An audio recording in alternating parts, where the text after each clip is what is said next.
अब नेक्स्ट हम देखेंगे पार्शियल इंसर्शन ऑफ डाइलेक्ट्रिक्स। आइए, अभी लास्ट क्लास में हमने जब डाइलेक्ट्रिक्स पढ़ा, लास्ट लेक्चर में हमने जो डाइलेक्ट्रिक को इंसर्ट कराया था, आपने ध्यान से देखा होगा, हमने फुली इंसर्ट कराया था। और इस केस में हमारी जो कैपेसिटी आई थी वो k टाइम्स इंक्रीज होते हुए दिखाई दी हमको। ठीक है, अब हमारा केस है पार्शियल इंसर्शन का। जरूरी नहीं हम पूरा इंसर्ट कराएं, हम आधा इंसर्ट करा सकते हैं, इसलिए अपना केस बनता है पार्शियल इंसर्शन का। आइए देखते हैं कैसे। तो सपोज आपका जो कैपेसिटर है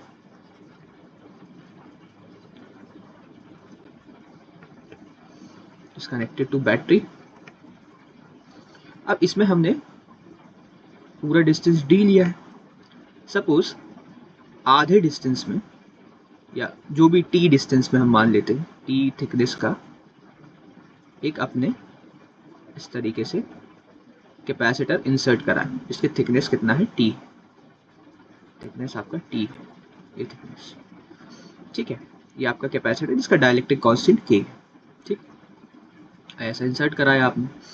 अब ध्यान से देखो, तो ये पूरा डिस्टेंस d है, ये t हुआ, तो ये जो बचा हुआ डिस्टेंस है ये कितना हो जाएगा, d माइनस टी। तो आपके पास दो सेक्शन बने यहाँ पे, दो सेक्शन बने आपके, एक आपका वैक्यूम है और एक आपका है यहाँ पे वैक्यूम है और यहाँ पे आपका डाइलेक्ट्रिक इंसर्टेड। ठीक है, अब अगर मुझे इसका कैपेसिटी निकालनी है तो C की वैल्यू मैं लिखूंगा, आपको पता है C की वैल्यू क्या होती है, Q अपॉन डेल्टा V। ठीक है, बैटरी चार्ज कर रही है, पोटेंशियल डिफरेंस ये डेल्टा V। अगर मैं डेल्टा V निकाल दूं तो मेरा काम बन जाएगा। हमेशा से हमने यही किया गया, आपको कभी भी कैपेसिटी निकालनी है, किसी भी स्फेरिकल कैपेसिटर हो गया या पैरेलल प्लेट कैपेसिटर हो गया, तो हम हमेशा पोटेंशियल डिफरेंस निकाल देते हैं, हमारा फॉर्मूला आ जाता है। तो आइए पोटेंशियल डिफरेंस की बात करते हैं यहाँ पे। तो डेल्टा V मुझे पता है, डेल्टा V क्या होता है, E डॉट डी। अगर मैं बहुत ध्यान से यहाँ पे देखूं तो क्या मैं इसको दो अलग अलग सेक्शन में बांट सकता हूँ। एक सेक्शन जिसमें वैक्यूम है, जहाँ पे इलेक्ट्रिक फील्ड ई नॉट होगी, और एक सेक्शन हमारे पास है जहाँ पे डाइलेक्ट्रिक लगा हुआ है। और आपको पता है डाइलेक्ट्रिक जब भी आप लगाते हो तो k times electric field decrease हो जाती है, तो ई नॉट बाई के हो जाएगी। तो मैं यहाँ पे दो अलग अलग पोटेंशियल मान रहा हूँ, V1 प्लस V2।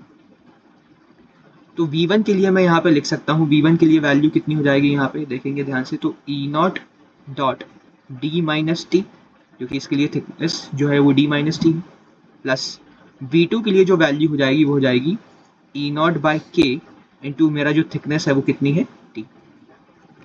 यहाँ से अगर अपन बहुत ध्यान से देखें तो मेरे लिए ई नॉट कॉमन आया, तो मैं डेल्टा V लिख सकता हूँ, delta V is equals to E naught common, अंदर बचेगा d minus T plus T by K. ठीक है, और delta V is equals to E not.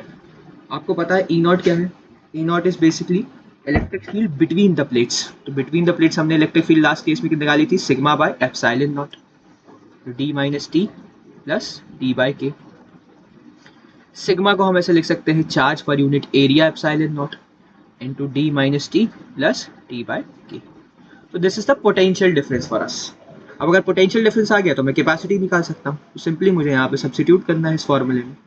तो C इज इक्वल्स टू लिख सकते हैं Q अपॉन डेल्टा V की जगह लिखेंगे Q upon A epsilon not into D minus T plus T by K. ठीक है, Q से Q कैंसिल आउट हो गया, तो कैपेसिटी के मेरे पास फॉर्मूला बनता है A epsilon naught upon D minus T plus T by के। ये मेरे पास कंडीशन है, दिस इज पार्शियल इंसर्शन। जब मैंने पार्शियल इंसर्ट किया तो ये कंडीशन है। ठीक है, D minus T plus T by के। फुल इंसर्शन में ये कंडीशन थी, पार्शियल इंसर्शन में ये T minus T plus T by K. ठीक, अब सपोज करो कि जरूरी नहीं है वो एक ही इंसर्ट करा, हो सकता है एक से ज्यादा अगर वो इंसर्ट कराता है, तो एक केस हम बताते हैं यहाँ पे जहाँ पे एक से ज्यादा अगर आपके सपोज उसने इंसर्ट करा है। इस तरीके से आपका कैपेसिटर है और सपोज उसने ऐसे बहुत सारे डाइलेक्ट्रिक के मटेरियल्स जो है, मीडियम मटेरियल है, इनको इंसर्ट कराया है।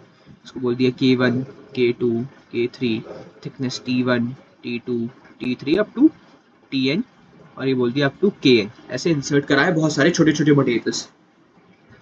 तो मेरी जो कैपेसिटी है उसका फॉर्मूला बनता है ए एप्सिलॉन नॉट में तो कोई चेंजेस नहीं आएगा, नीचे डी माइनस, यहाँ पे एक था तो हमने टी लिखा था, अब कितने उसने इंसर्ट कराए, कितनी थिकनेस है, सबका एडिशन कर देंगे, लिखेंगे T1 plus T2 plus T3 up to Tn। ठीक है, ये हो गया T प्लस यहाँ पे कितने हैं तो यहाँ पे उसी के हिसाब से लिखेंगे T1 by K1 plus T2 by K2 plus T3 by K3 plus up to Tn by K।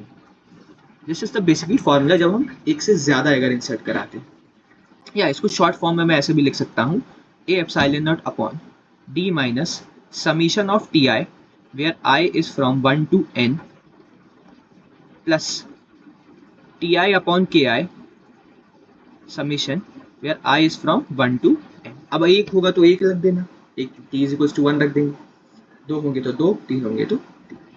जैसे एक सिंपल केस में बना के आपको दिखाता हूँ। सपोज एग्जाम्पल आपको दिया है इस तरीके से कि एक कैपेसिटर है, सपोज यहाँ पे आपके टी थिकनेस के ये भी टी थिकनेस के और ये भी टी थिकनेस और के, ऐसा इंसर्ट है। ठीक है, अब आपसे पूछ रहे हैं फाइंड इक्विवेलेंट कैपेसिटी।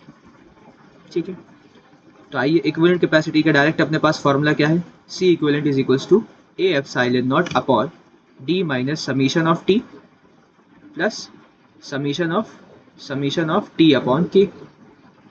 ठीक है, अब सिंपल अपन को जितने हैं उस हिसाब से रखना है, तो सी इक्विवेलेंट हो जाएगा अपना ए epsilon naught upon D minus, ये रखेंगे तो टी प्लस टी थिकनेस 1 2 3 है, ये हो गया, प्लस यहाँ पे भी करेंगे तो टी बाई के प्लस टी बाई के प्लस टी बाई के, ये कंडीशन बनेगी मेरे पास। मैं इसको सॉल्व करूंगा